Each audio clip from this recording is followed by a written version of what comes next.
Aku diselingkuhi suami ibu dan keluarganya justru menyalahkanku dan membela anaknya. Aku percaya bahwa pernikahan adalah tentang kesetiaan dan perjuangan bersama. Aku mencintai suamiku, Daniel, sepenuh hati. Aku pikir, aku telah menemukan pasangan hidup yang sempurna. Tapi aku salah. Pernikahan kami berubah menjadi neraka ketika aku menemukan bukti perselingkuhannya. Malam itu, aku tak bisa tidur. Entah kenapa hatiku gelisah. Ada firasat buruk yang mengganggu pikiranku. Daniel sudah tertidur di sampingku. Tapi aku bisa merasakan ada sesuatu yang disembunyikannya. Aku menatap wajahnya dalam remang lampu kamar, mencari jawaban dari ekspresinya yang tenang, seolah tak ada yang salah. Tangan gemetar, aku meraih ponselnya yang tergeletak di meja samping tempat tidur. Layar masih menyala, dan di sana, sebuah notifikasi muncul. Aku rindu kamu, sayang. Kapan kita bertemu lagi? Aku menelan ludah, merasa jantungku hampir berhenti berdetak. Dengan tangan dingin, aku membuka ponselnya. Tidak ada kata sandi. Entah karena dia terlalu percaya diri atau memang merasa aku tak akan pernah curiga. Chat itu terbuka begitu saja di depan mataku. Pesan-pesan mesra bertebaran di sana. Beberapa di antaranya berisi foto mereka. Wanita itu dan Daniel sedang bergandengan tangan, tersenyum penuh kebahagiaan. Aku menutup mulutku sendiri agar tak berteriak. Rasanya seperti ditikam dari belakang. Seperti dunianya runtuh dalam sekejap. Ini bukan hanya sekadar pengkhianatan. Ini penghancuran total atas kepercayaanku, atas perasaan yang selama ini kujaga dengan sepenuh hati. Aku tak bisa diam. Dengan emosi yang meluap, aku mengguncang tubuh Daniel. Bangun! Jelaskan ini padaku. Suaraku bergetar di antara amarah dan kesedihan yang menyesakkan dada. Dia mengerjap, lalu mengerutkan kening ketika melihat ponselnya di tanganku. Alih-alih merasa bersalah, dia justru mendengus, "Kamu ngapain buka-buka ponselku?" "Jangan alihkan pembicaraan. Daniel, siapa wanita ini?" Aku menatapnya dengan penuh amarah, tetapi Daniel hanya menyeringai. "Kamu lebay banget. Itu cuma main-main. Kamu aja yang terlalu serius." Main-main? Jadi bertukar pesan mesra, bertemu diam-diam, dan berselingkuh di belakang istrinya adalah sebuah permainan baginya? Aku ingin menampar wajahnya, ingin berteriak sekeras-kerasnya. Tapi aku tahu, tidak ada gunanya berdebat dengan seseorang yang sudah kehilangan hati nurani. Aku mengambil tas dan keluar dari kamar, pikiranku kalut. Aku butuh seseorang untuk bicara. Aku butuh keadilan. Maka, aku memutuskan pergi ke rumah mertuaku. Aku pikir, mereka akan membelaku. Aku pikir, mereka akan melihat betapa sakitnya aku. Tapi aku salah. Saat aku menceritakan semuanya, ibu mertuaku hanya menatapku dengan tatapan datar. Lalu, dia tertawa kecil. "Kamu ini bodoh sekali, ya?" katanya dengan nada mencemooh. Aku mengerutkan kening. Apa maksud ibu? Daniel laki-laki. Wajar kalau dia butuh yang lain. Kamu pikir cukup hanya dengan jadi istri? Kamu terlalu menyusahkan dia. Aku terdiam. Menyusahkan? Aku ini istrinya, Bu. Aku yang menemani dia dari nol. Aku yang mendukungnya dalam segala hal. Aku yang berjuang bersamanya. Lalu sekarang, hanya karena dia berselingkuh, aku yang harus disalahkan. Kakak iparku menyilangkan tangan di dadanya, memandangku dengan sinis. Jangan drama. Kalau nggak bisa terima, ya pergi saja. Kamu bukan siapa-siapa di sini. Aku menatap mereka satu persatu. Tak ada sedikit pun belas kasihan. Mereka semua membela Daniel. Mereka semua memandangku seolah aku hanya beban dalam hidupnya. Hatiku remuk. Aku yang berkorban.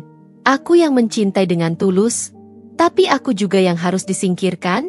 Dengan suara bergetar, aku berkata, "Baik, aku akan pergi. Tapi ingat ini baik-baik. Kalian akan menyesal telah memperlakukan aku seperti ini. Aku diusir dengan tangan kosong, diinjak-injak tanpa belas kasihan. Aku jatuh, tapi aku bersumpah akan bangkit. Dan suatu hari nanti, mereka akan merasakan apa yang telah mereka lakukan padaku malam itu. Udara terasa begitu sesak di dadaku. Ada firasat buruk yang mengusik pikiranku. Seolah ada sesuatu yang sedang bersembunyi dalam gelap, menunggu untuk menghancurkan dunia yang kuanggap sempurna. Daniel tidur di sampingku dengan tenang. Napasnya teratur. Tapi aku tidak bisa memejamkan mata. Aku meraih ponselnya yang tergeletak di atas meja. Entah kenapa, jemariku terasa dingin saat menyentuh layar. Saat aku membukanya, dadaku langsung dihantam ribuan belati. Sayang, aku rindu. Kapan kita bertemu lagi? Aku ingin segera berada di pelukanmu. Jangan lama-lama sama istrimu. Ya, aku cemburu. Aku membeku. Mataku bergerak liar membaca percakapan mereka. Hati ini terasa seperti dihancurkan secara perlahan. Setiap kata menusuk lebih dalam daripada yang sebelumnya. Tak hanya teks, ada juga foto mereka. Terlihat begitu bahagia, seolah-olah aku tak pernah ada dalam hidup Daniel. Tanganku gemetar saat aku mengguncang bahunya. Bangun, Daniel. Suaraku lirih, bergetar di antara amarah dan kesedihan. Dia mengerja pelan, lalu menatapku dengan malas. Kenapa sih? Keluhnya. Suaranya serak karena kantuk. Aku menunjukkan layar ponselnya. Ini apa? Tanyaku. Suaraku hampir tak terdengar. Daniel menatap layar itu sekilas, lalu mendesah. Alih-alih panik atau merasa bersalah, dia justru menyeringai kecil. Kamu ngapain ngecek ponselku? Darahku berdesir. Jadi itu yang kamu pikirkan? Bukan soal pengkhianatanmu, tapi karena aku yang memeriksa ponselmu. Dia mengangkat bahu. Aku hanya mencari kebahagiaan yang tidak bisa kau berikan, katanya dengan nada santai, seolah ucapannya bukanlah sesuatu yang akan menghancurkan hatiku. Aku membeku. Dunia seakan berhenti berputar. Kebahagiaan yang tidak bisa kuberikan? Aku yang selalu ada untuknya, yang menemani hari-hari sulitnya, yang berkorban demi pernikahan ini, dan dia masih merasa tidak cukup? Mataku panas, tapi aku menolak menangis di depannya. Aku menatapnya tajam, mencoba mencari setitik penyesalan di matanya. Tapi tak ada. Yang ada hanya keangkuhan, seolah dia yakin aku tidak akan bisa kemana-mana. Aku menarik napas dalam-dalam, mencoba menelan kepedihan yang membakar dadaku. Jadi, kau memang tidak menyesal?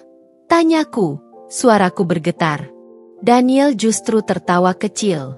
Buat apa menyesal? Aku hanya mengikuti kata hatiku.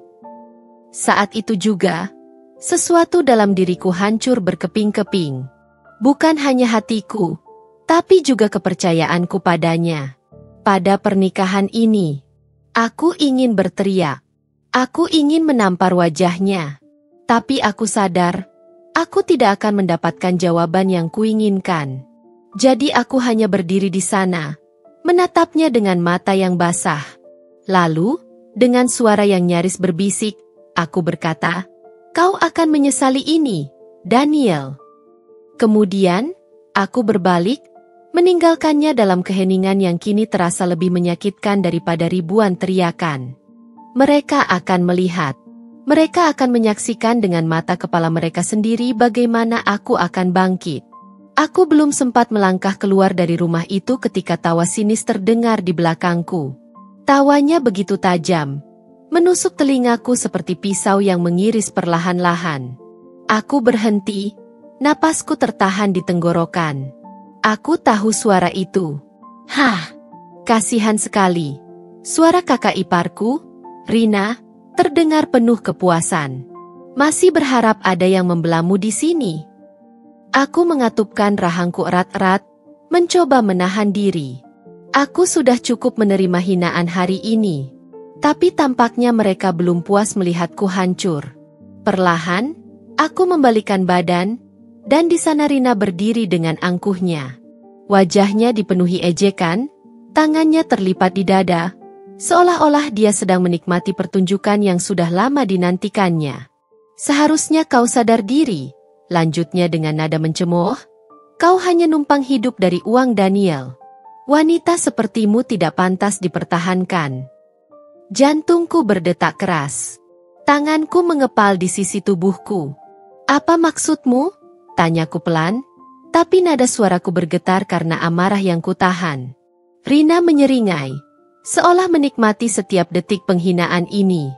Oh, ayolah, katanya sambil melangkah mendekat. Kau pikir selama ini bisa hidup enak karena siapa? Kau itu cuma beban. Tahu? Daniel kerja mati-matian. Sementara kau duduk manis di rumah, pura-pura jadi istri sempurna. Darahku berdesir. Aku menatapnya tajam. Aku yang mengurus rumah ini. Aku yang menemani Daniel sejak dia belum punya apa-apa. Aku yang mendukungnya di saat dia jatuh. Kau pikir aku tidak melakukan apapun? Rina tertawa lagi. Kali ini lebih keras, lebih menusuk. Seolah ucapanku adalah lelucon paling konyol yang pernah didengarnya. Dukung dari nol? Hah, jangan mengada-ada. Daniel sukses karena dirinya sendiri, bukan karena kau. Kau hanya perempuan yang beruntung bisa menikah dengannya. Dan sekarang, lihat dirimu. Terisak seperti korban, seolah dunia berutang sesuatu padamu. Sadarlah, kau hanya istri yang membosankan, dan Daniel akhirnya sadar bahwa dia bisa mendapatkan yang lebih baik. Aku menelan ludah. Rasa sakit menjalar ke seluruh tubuhku, tapi aku menolak untuk jatuh di hadapan mereka. Aku menoleh ke ibu mertuaku, berharap ada sedikit empati di wajahnya. Tapi tidak ada. Dia tetap duduk di sana, menyesap tehnya dengan tenang, seolah ini hanyalah percakapan biasa yang tidak ada hubungannya dengannya. Aku tertawa kecil, tawa yang penuh kepedihan. Jadi menurut kalian, ini semua salahku? Tanyaku lirih. Rina mengangkat bahu. Tentu saja. Kau tidak cukup menarik untuk dipertahankan. Kau tidak cukup pintar untuk membuat Daniel tetap setia. Kau tidak cukup baik untuk menjadi bagian dari keluarga ini. Air mataku hampir jatuh, tapi aku menahannya. Aku tidak akan menangis di depan mereka.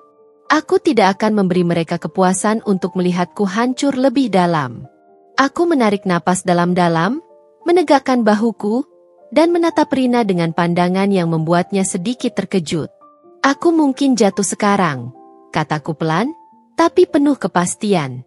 Tapi dengarkan baik-baik, Rina. Aku tidak akan selamanya seperti ini. Aku akan bangkit. Aku akan lebih kuat. Dan saat hari itu tiba, kau dan keluargamu akan melihat betapa salahnya kalian menyepelekan aku. Rina mengangkat alis, seakan menantangku. Oh ya? Dan bagaimana caramu melakukannya? Kau bahkan tidak punya apa-apa sekarang. Aku tersenyum kecil. Senyum yang penuh luka, tapi juga penuh tekad. Kau akan melihatnya sendiri nanti, kataku dengan tenang. Lalu aku berbalik, melangkah pergi dari rumah itu. Aku tidak menoleh lagi, tidak peduli meskipun aku masih bisa mendengar tawa Rina dan suara ibu mertuaku yang bergumam sesuatu. Aku tidak peduli lagi dengan mereka. Karena mulai hari ini, aku tidak akan membiarkan siapapun meremehkan aku lagi. Aku akan membuktikan bahwa aku bukan wanita yang bisa diinjak-injak malam itu. Aku duduk di ruang tamu, meremas jemariku sendiri. Rumah ini terasa semakin asing bagiku, seolah bukan lagi tempat di mana aku pernah merasa nyaman. Aku ingin pergi. Aku ingin melarikan diri dari neraka ini, tapi hatiku masih menolak. Aku masih berharap Daniel akan sadar bahwa semua ini hanya kesalahan yang bisa diperbaiki. Tapi harapanku hancur berkeping-keping malam itu. Suara deru mobil terdengar di depan rumah. Aku menoleh ke arah pintu, perasaan gelisah menjalar di dadaku. Beberapa detik kemudian, pintu terbuka, dan sosok Daniel muncul. Bukan sendiri. Tangannya melingkari pinggang seorang wanita berambut panjang, dengan gaun merah yang melekat sempurna di tubuhnya. Wanita itu tertawa kecil sambil menyandarkan kepalanya di bahu Daniel, seolah ini adalah rumahnya. Aku tertegun, seluruh tubuhku membeku. Aku menunggu Daniel menjauh darinya, menunggu dia menjelaskan sesuatu, apapun yang bisa menjelaskan pemandangan di depan mataku. Tapi tidak. Dia justru tersenyum miring, lalu menatapku dengan tatapan meremehkan. "Oh, kau masih di sini." Aku berdiri, mencoba menguasai diriku. "Apa yang kau lakukan, Daniel?" Dia terkekeh, melirik wanita di sampingnya seolah berbagi lelucon yang hanya mereka berdua mengerti. "Aku membawa seseorang yang lebih menyenangkan dibanding kau," katanya ringan, seolah itu bukan sesuatu yang akan menghancurkan hatiku. Mataku beralih ke wanita itu. Dia memandangku dengan tatapan penuh kemenangan. Bibirnya melengkung dalam senyum sinis. Aku merasa ingin muntah. "Daniel, ini rumah kita, rumah pernikahan kita." Suaraku bergetar. "Bagaimana bisa kau membawa wanita lain ke sini?" Daniel mendesah malas, lalu melangkah mendekat. "Dengar, sayang," katanya dengan nada lembut yang justru terdengar seperti belati di dadaku. "Belajarlah menerima kenyataan. Kau bukan satu-satunya wanita dalam hidupku." Aku terdiam. Dunia seakan berputar lebih lambat. Bukan satu-satunya wanita dalam hidupnya. Jadi selama ini, aku hanya salah satu dari sekian banyak wanita dalam daftar panjangnya? Jadi selama ini, kesetiaanku, pengorbananku, semua yang kulakukan untuknya, tidak ada artinya? Aku tertawa kecil, tawa yang penuh kepedihan. Aku menatapnya, menatap wanita yang kini tersenyum puas di sisinya. "Jadi, apa yang kau harapkan dariku?" Aku diam saja, pura-pura tidak melihat.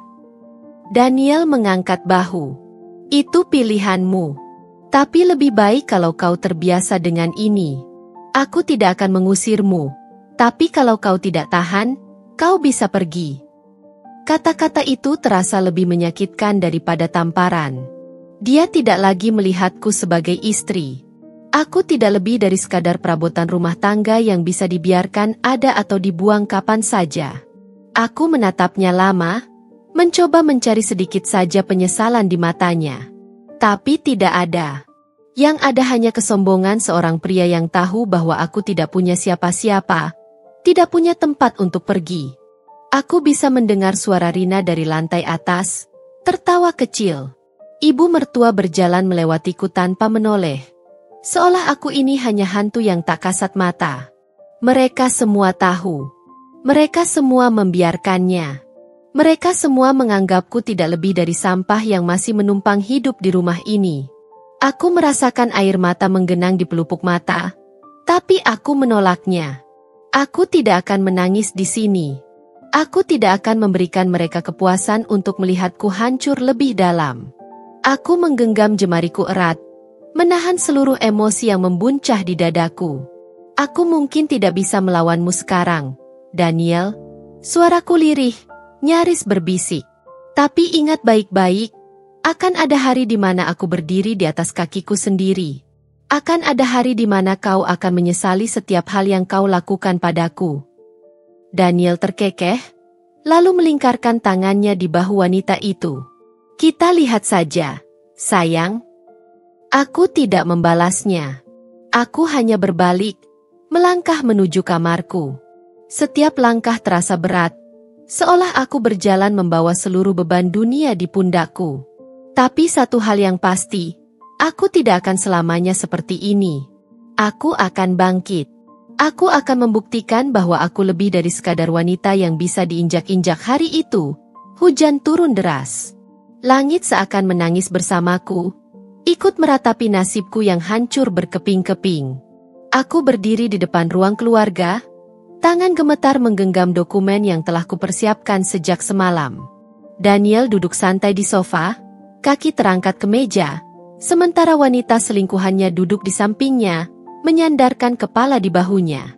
Seolah aku ini tak lebih dari angin lalu, tak penting, tak berharga. Aku menarik napas dalam-dalam, mencoba menenangkan debaran jantungku yang tak beraturan. Aku tidak akan mundur.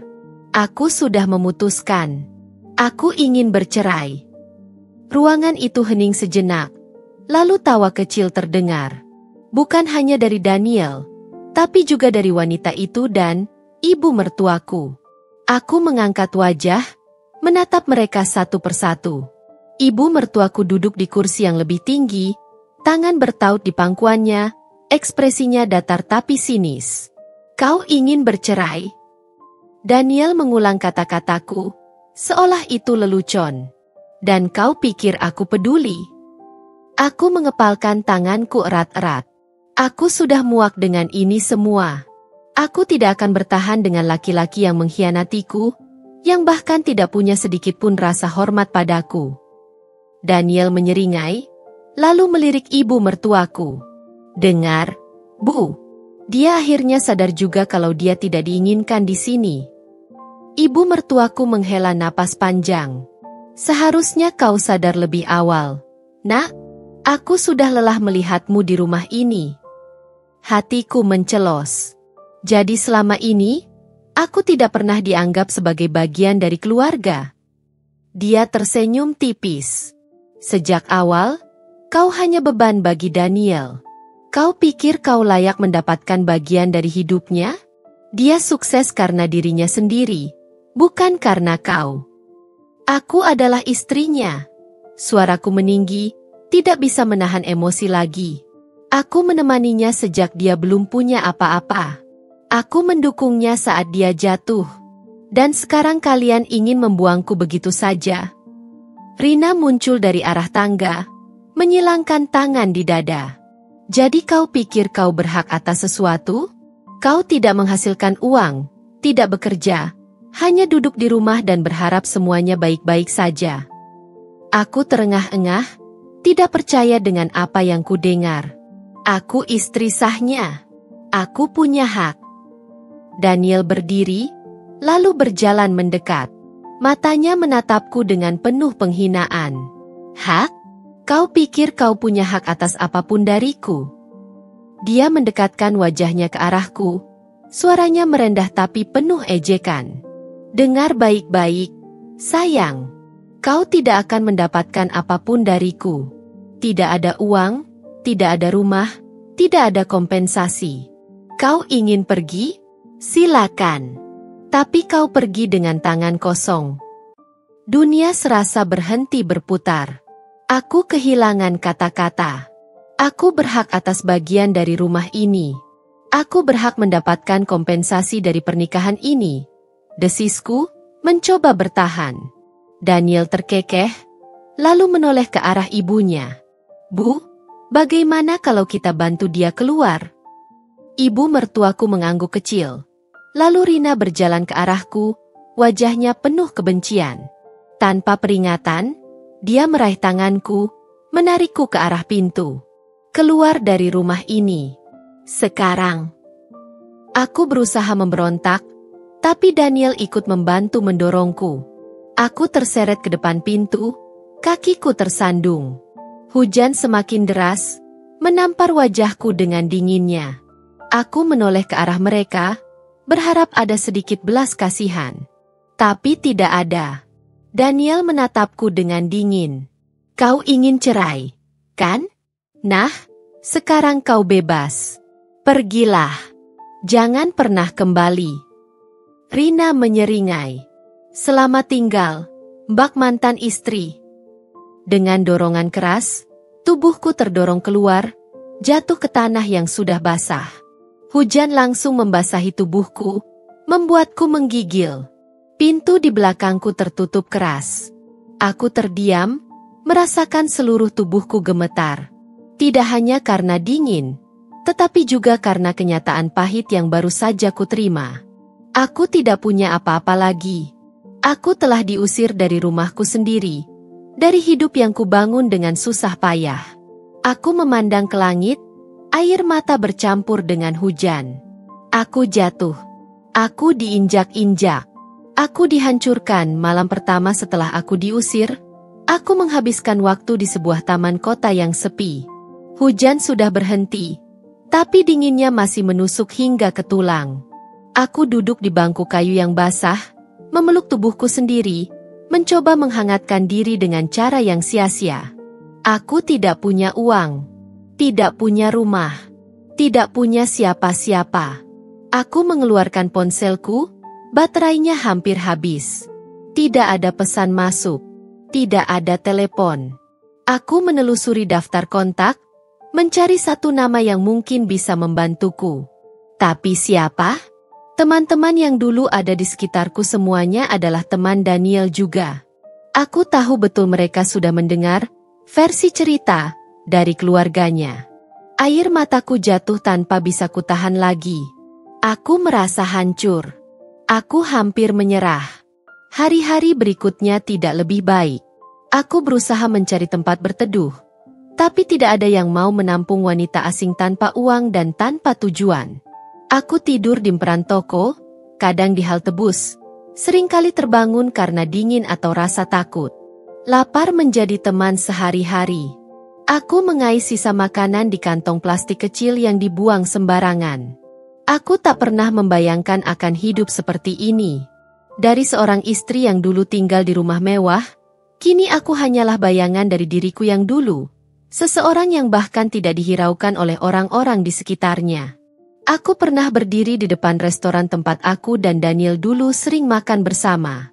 Aku hanya bisa menatap dari luar, menatap orang-orang yang dengan mudahnya menikmati makanan hangat di piring mereka. Perutku melilit, tapi aku hanya bisa menelan ludah. Aku ingin berteriak. Aku ingin menangis sekencang-kencangnya. Aku ingin mengatakan pada dunia betapa kejamnya hidup ini. Aku hampir menyerah. Ada satu malam di mana aku benar-benar merasa tidak sanggup lagi. Aku duduk di tepi jembatan, menatap air sungai yang mengalir deras di bawah sana. Pikiran gelap mulai merayap. Kalau aku melompat sekarang, semuanya akan berakhir. Tidak ada lagi rasa lapar. Tidak ada lagi rasa sakit. Tidak ada lagi penghinaan. Aku menutup mata, membiarkan angin malam menerpa wajahku. Tapi saat itu, suara seorang anak kecil menarik perhatianku. "Ibu, lihat, itu wanita yang kemarin memberi aku roti." Aku membuka mata, menoleh. Seorang bocah kecil berlari ke arah seorang wanita parubaya yang berdiri di pinggir jalan, menunjuk ke arahku dengan polosnya. Aku mengenali bocah itu. Dia adalah anak kecil yang pernah kuberikan setengah roti yang kutemukan 3 hari yang lalu. Aku tidak sadar saat itu, tapi aku menatapnya lama. Dia tampak bahagia, berpegangan tangan dengan ibunya, hidupnya masih utuh. Aku menghembuskan napas panjang, air mata mengalir di pipiku. Tidak, aku tidak boleh menyerah. Aku tidak boleh mengakhiri segalanya seperti ini. Kalau dunia ingin menghancurkanku, maka aku akan membangun diriku kembali. Kalau mereka ingin melihatku jatuh, maka aku akan bangkit lebih kuat. Aku menghapus air mataku, berdiri dari tempatku duduk. Aku tidak tahu bagaimana caranya, tapi aku bersumpah, aku akan bertahan. Aku akan membuktikan pada mereka semua bahwa aku bukan wanita yang bisa dihancurkan semudah itu. Aku tidak tahu bagaimana caranya, tapi aku mulai melangkah. Malam itu, aku meninggalkan jembatan dengan hati yang masih penuh luka, tapi ada sedikit harapan yang tersisa. Aku tidak tahu kemana harus pergi, tapi aku tahu satu hal, aku tidak akan menyerah. Aku masih berkeliaran di jalanan, mencari tempat berteduh, hingga akhirnya aku tiba di sebuah warung kecil di pinggir jalan. Bau makanan yang mengepul dari dapur membuat perutku semakin melilit. Aku berdiri di sana, menatap orang-orang yang makan dengan lahap, menelan ludah sambil mencoba mengabaikan rasa laparku. Saat itulah seorang wanita parubaya keluar dari dapur, membawa nampan berisi mangkuk-mangkuk sup panas. Dia melihatku berdiri di depan warung, raut wajahku pasti sudah sangat menyedihkan saat itu. Dia berjalan mendekat, menatapku dengan lembut.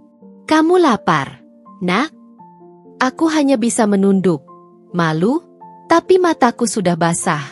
Aku tidak bisa menjawab. Dia tersenyum, lalu menarik tanganku dengan lembut. "Ayo masuk." Makanlah dulu. Aku tidak tahu siapa dia, tapi untuk pertama kalinya dalam beberapa hari terakhir, aku merasakan kehangatan seseorang. Aku duduk di salah satu meja kecil di sudut warung. Semangkuk sup hangat diletakkan di depanku. Aku menggenggam sendok dengan tangan gemetar, lalu mulai menyuapkan makanan ke dalam mulutku. Begitu sup itu menyentuh lidahku, air mataku jatuh tanpa bisa kutahan. Aku makan sambil menangis. Aku menangis karena aku masih hidup. Aku menangis karena aku masih bisa merasakan makanan. Aku menangis karena ada seseorang yang peduli padaku. Walaupun aku bukan siapa-siapa baginya. Wanita itu duduk di depanku, mengamatiku dengan sabar. Setelah aku selesai makan, dia bertanya dengan lembut. "Siapa namamu, Nak?" Aku mengusap air mataku. "Liana, Bu." Dia mengangguk, tersenyum hangat. "Namaku Bu Ratna. Kau tidak punya tempat tinggal, kan?" Aku menggigit bibir, lalu menggeleng. Dia menarik napas dalam, lalu berkata, "Kalau kau mau, kau bisa tinggal di sini sementara. Aku tidak bisa menawarkan banyak, hanya kamar kecil di belakang, tapi setidaknya kau tidak perlu tidur di jalan lagi." Aku menatapnya dengan mata membesar. Aku ingin bertanya, kenapa? Kenapa dia begitu baik padaku? Tapi aku hanya bisa mengangguk, tidak mampu berkata-kata. Malam itu, aku tidur di sebuah kamar kecil di belakang warungnya. Tempatnya sempit. Hanya ada kasur tipis dan kipas angin yang berisik. Tapi bagiku, itu lebih dari cukup. Aku merasa aman untuk pertama kalinya setelah sekian lama. Keesokan paginya, aku bangun dengan semangat baru. Aku tidak ingin terus-terusan bergantung pada kebaikan Bu Ratna. Aku harus mulai bekerja. Aku harus bangkit. Bu Ratna memberiku kesempatan untuk membantu di warungnya. Aku mulai dari hal kecil, membersihkan meja, mencuci piring, melayani pelanggan. Tidak ada yang mudah. Aku harus bekerja dari pagi hingga larut malam. Tanganku sering lecet karena terkena air sabun yang dingin. Tapi aku tidak mengeluh. Setiap malam, aku menghitung recehan yang kudapatkan dari hasil kerja kerasku. Tidak banyak, tapi cukup untuk membuatku bertahan. Aku belajar bertahan hidup. Aku belajar menghargai setiap rupiah yang kudapatkan dengan susah payah. Terkadang, aku menangis di sudut kamar kecil itu, kelelahan dan putus asa. Tapi aku selalu mengingat apa yang Daniel dan keluarganya lakukan padaku. Aku mengingat penghinaan mereka, bagaimana mereka menganggapku sampah yang bisa dibuang begitu saja. Aku bersumpah, aku akan membuktikan bahwa mereka salah. Hari demi hari berlalu, aku semakin terbiasa dengan ritme pekerjaanku. Aku mulai mengenal pelanggan tetap, mulai memahami cara mengelola warung kecil ini. Dan yang paling penting, aku mulai mengenal orang-orang baik yang mengulurkan tangan tanpa meminta balasan. Aku bertemu dengan Pak Joko, seorang tukang bangunan yang sering makan di warung. Dia yang membantuku mencari kontrakan kecil yang bisa kusewa dengan murah. Aku bertemu dengan Mbak Sari, seorang pekerja toko yang mengajarkanku bagaimana cara mengatur keuangan agar aku bisa menyimpan sedikit demi sedikit untuk masa depanku. Aku bertemu dengan banyak orang baik, yang memberiku harapan, yang membantuku bangkit. Aku bukan lagi wanita yang menangis sendirian di pinggir jalan. Aku bukan lagi seseorang yang hanya bisa meratapi nasib. Aku bekerja keras, dengan air mata dan keringat. Dan aku bersumpah, ini baru permulaan. Bertahun-tahun kemudian, aku berhasil. Aku memiliki bisnis yang sukses. Aku menjadi wanita yang mandiri dan kuat, jauh dari wanita lemah yang dulu mereka hina. Aku hampir tidak percaya ketika mendengar kabar itu. Daniel jatuh miskin. Aku sedang sibuk membersihkan meja di warung saat seorang pelanggan tetap, Pak Joko, datang dengan senyum penuh arti. Dia meletakkan gelas tehnya dan menatapku dengan tatapan penasaran. "Liana, kau sudah dengar kabarnya?" Aku mengerutkan kening. "Kabar apa, Pak?" Dia menyandarkan tubuhnya ke kursi, menyesap tehnya dengan santai sebelum berkata, "Daniel, Suamimu, maksudku, mantan suamimu. Dia bangkrut. Darahku berdesir. Aku terpaku di tempatku berdiri. Tangan masih memegang kain lap yang kini gemetar. Apa? Suaraku lirih, hampir berbisik. Perusahaannya runtuh. Selingkuhannya menipunya habis-habisan. Uang yang dia kumpulkan bertahun-tahun lenyap dalam hitungan bulan. Dan sekarang, dia bahkan tidak punya rumah lagi. Aku terdiam. Hatiku bergejolak antara perasaan puas dan sesuatu yang lebih dalam. Sesuatu yang bahkan aku sendiri tidak bisa jelaskan. Aku mencoba untuk tidak peduli. Aku mencoba mengabaikannya. Tapi hatiku tidak bisa berbohong. Daniel, pria yang dulu menghancurkanku tanpa ampun, yang mengusirku seperti sampah, sekarang mengalami nasib yang bahkan lebih buruk dari yang pernah dia lakukan padaku. Aku tidak langsung percaya. Tapi semakin banyak orang yang datang ke warung dan membicarakan hal yang sama. Aku mendengar bahwa selingkuhannya, wanita yang dulu dengan bangga merendahkanku di depan mataku, ternyata hanya mengincar uangnya. Begitu semua asetnya terkuras habis, dia pergi tanpa jejak, meninggalkan Daniel sendirian dengan utang yang menumpuk. Aku juga mendengar bahwa ibu mertuaku dan kakak iparku yang dulu mengusirku, kini ikut terseret dalam kehancuran itu. Rumah besar mereka telah disita. Mereka tidak lagi hidup mewah seperti dulu. Karma telah bekerja. Aku seharusnya senang, bukan? Aku seharusnya merasa puas melihat mereka jatuh. Sama seperti dulu mereka menjatuhkanku. Tapi mengapa ada rasa kosong di dalam hatiku? Aku tidak tahu apa yang harus kulakukan dengan perasaan ini. Aku tidak ingin kembali ke masa lalu. Tapi aku juga tidak bisa mengabaikan kenyataan bahwa aku pernah mencintai Daniel sepenuh hati. Apakah aku harus menemui mereka? Atau cukup membiarkan mereka merasakan akibat dari perbuatan mereka sendiri? Aku menggenggam erat kain lap di tanganku. Aku telah bangkit. Aku telah membangun kembali hidupku dengan kerja keras dan air mata. Dan sekarang, aku harus memutuskan. Aku mendengar kabar itu dari Mbak Sari, teman baikku yang bekerja di toko dekat pasar. Dia datang ke warung dengan wajah penuh rasa ingin tahu. Liana, kau tidak akan percaya siapa yang kulihat tadi di pasar. Aku hanya mengangkat alis, masih sibuk mengelap meja. Siapa? Mbak Sari mendekat, suaranya lebih pelan. Kakak iparmu, yang dulu selalu merendahkanmu. Tanganku langsung berhenti. Hatiku berdebar. Kau yakin? Dia mengangguk mantap. 100%. Aku nyaris tidak mengenalinya. Dia terlihat hancur. Bajunya lusuh. Wajahnya kuyu. Dia mengemis kepada pedagang pasar. Katanya butuh uang untuk makan. Aku tidak tahu harus merasa apa. Kakak iparku, wanita yang dulu dengan angkuhnya menertawakan dan mengusirku, sekarang meminta belas kasihan orang lain? Aku menarik napas panjang. Lalu ibu mertuaku?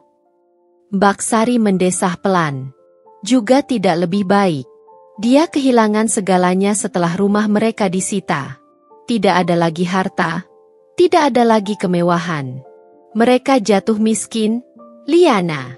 Sekarang mereka hanya bisa bertahan hidup dengan mengandalkan belas kasihan orang lain. Aku duduk perlahan, merasakan sesuatu yang aneh di dadaku. Ini adalah hal yang dulu kubayangkan. Melihat mereka menderita, merasakan keputusasaan yang sama seperti yang mereka berikan kepadaku. Tapi kenapa tidak ada rasa puas? Aku mencoba mengingat kata-kata mereka saat aku masih menjadi bagian dari keluarga itu. Wanita sepertimu hanya numpang hidup. Kau tidak bisa membuat Daniel bahagia. Kau hanya beban.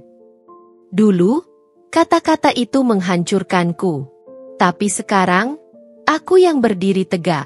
Aku yang telah membangun hidupku kembali dari nol. Sementara mereka jatuh dalam kehancuran yang mereka ciptakan sendiri. Aku tidak butuh balas dendam. Aku sudah menang. Tapi tiba-tiba, sesuatu terjadi yang tidak pernah kuduga.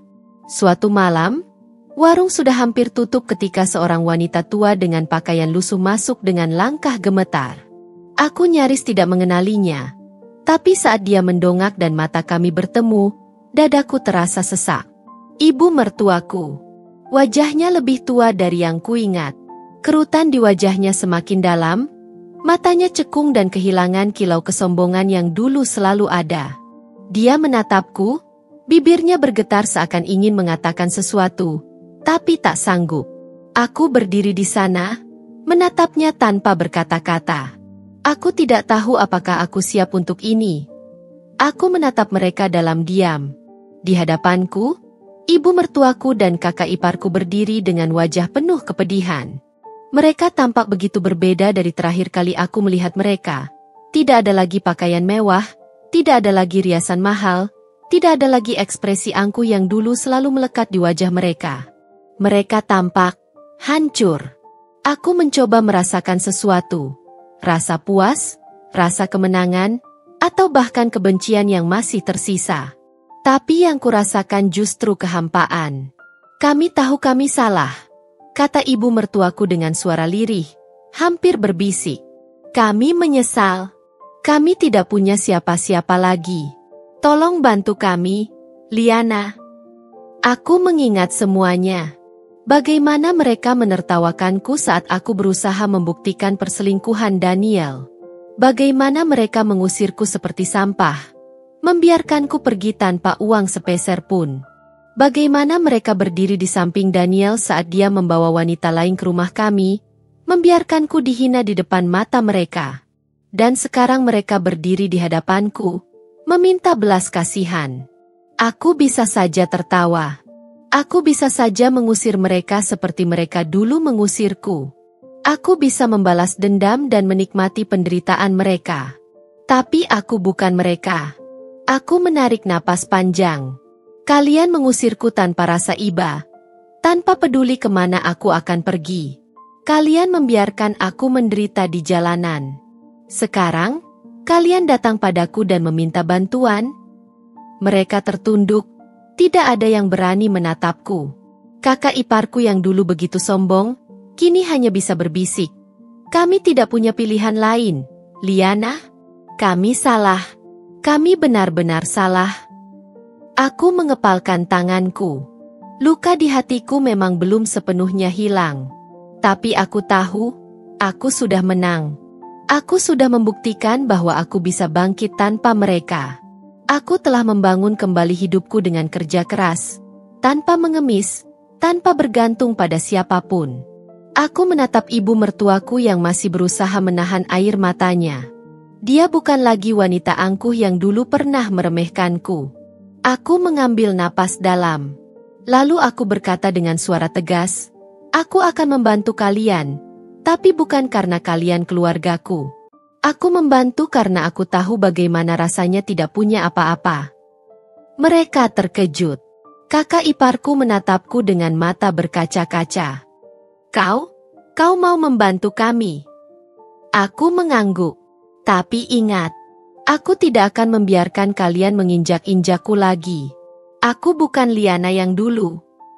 Dan saat itu, aku menyadari satu hal. Balas dendam tidak memberiku kebahagiaan. Tapi kesempatan untuk membuktikan bahwa aku lebih baik dari mereka. Itu adalah kemenangan yang sesungguhnya. Mereka menangis. Memohon. Ibu mertuaku jatuh berlutut di hadapanku, menggenggam ujung bajuku dengan tangan yang gemetar. Matanya yang dulu penuh penghinaan kini dipenuhi air mata keputusasaan. Liana, kumohon. Jangan tinggalkan kami seperti ini. Kakak iparku yang dulu begitu sombong kini menundukkan kepala. Suara isakannya terdengar jelas di antara suara hiruk pikuk warung yang mulai sepi. Tapi aku hanya menatap mereka dengan dingin. Aku mengingat saat aku yang menangis seperti ini, meminta sedikit keadilan. Saat aku berusaha menunjukkan bukti perselingkuhan Daniel, berharap mereka mendukungku. Tapi apa yang ku dapat? Mereka menertawakanku, mengusirku, membuangku seperti sampah yang tidak berguna. Dan sekarang, mereka mengalami semua yang dulu mereka lakukan padaku. Takdir memang bisa berputar begitu cepat. Aku tersenyum. Bukan karena iba, bukan karena puas. Tapi karena aku menyadari sesuatu. Aku sudah bebas dari mereka. Aku tidak perlu membuktikan apapun lagi. Aku tidak perlu menyimpan dendam atau membalas perlakuan mereka. Karena aku telah menang sejak hari aku bangkit dan membangun hidupku sendiri. Aku berlutut, menatap mata ibu mertuaku yang berlinang air mata. Aku hanya menolong orang yang dulu menolongku, kataku pelan, tapi penuh arti. Mereka terdiam. Mereka tahu. Mereka mengerti. Mereka tidak pernah menolongku. Mereka hanya menghancurkanku. Aku berdiri, membiarkan tangan ibu mertuaku terlepas dari bajuku. Mereka menangis, memohon, tapi hatiku sudah membatu. Aku berbalik dan berjalan pergi, meninggalkan mereka dalam kepedihan yang mereka ciptakan sendiri. Aku tidak akan melihat ke belakang lagi. Hidupku sudah di depan, dan aku akan terus melangkah. Aku berdiri tegak, memandang mereka yang kini tersungkur di hadapanku. Ibu mertuaku, yang dulu menatapku dengan penuh penghinaan, kini menundukkan kepalanya, tangannya gemetar saat mencoba meraih ujung bajuku. Kakak iparku, yang dulu menertawakanku, kini menangis tanpa malu, memohon belas kasihan. Liana, ku mohon, jangan tinggalkan kami seperti ini. Suara ibu mertuaku nyaris tak terdengar di antara isakannya. Aku mengingat semuanya. Bagaimana mereka membelaku? Mereka tidak pernah membelaku. Bagaimana mereka menolongku? Mereka justru menghancurkanku. Bagaimana mereka mengusirku tanpa sedikit pun rasa iba? Dan sekarang, takdir berbalik. Aku melihat mereka merasakan penderitaan yang dulu mereka timpakan padaku. Aku puas. Karma telah bekerja. Aku menatap mereka untuk terakhir kalinya. Lalu aku berbalik. Aku tidak akan membuang waktuku lagi. Aku sudah melewati semua ini. Aku sudah berdiri kembali, tanpa mereka, tanpa dendam yang membebaniku. Mereka bisa tetap di sana, tersungkur dalam kehancuran mereka sendiri. Sedangkan aku akan terus melangkah maju. Aku menarik napas dalam, merasakan angin malam menyentuh kulitku. Di belakangku, mereka masih terisak, tersungkur dalam keputusasaan yang dulu pernah kurasakan. Tapi aku tidak lagi peduli. Aku telah melalui masa-masa tergelap dalam hidupku, dan aku berhasil keluar dari sana dengan kepala tegak.